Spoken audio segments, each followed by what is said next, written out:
Babe, do you really have to go? Pwede ka naman matulog dito eh. Baka hanapin ako ni Mama eh. Gusto ko siyang samahan bago ako umalis. Aalis ka na naman? Alam mo naman na gano'n talaga yung trabaho ko, di ba? Pero hindi pa pwedeng dito ka na lang? I know that Tita Regina's offering you to manage one of your newest jewelry stores.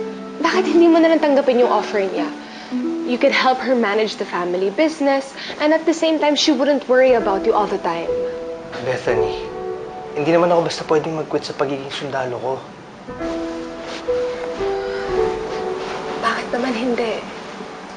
Ilang taon mo na rin binigay sa bansang to yung service mo. Siguro naman nabuo mo na yung duty mo, di ba?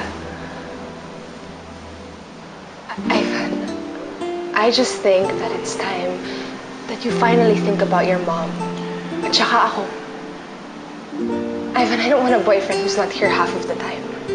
Gusto ko yung boyfriend na nakakasama ko. Yung nandito siya kapag kailangan ko siya. Ilang taon na ako naghihintay sa'yo, Ivan. Pagbigyan mo na ako. Please just stay with me.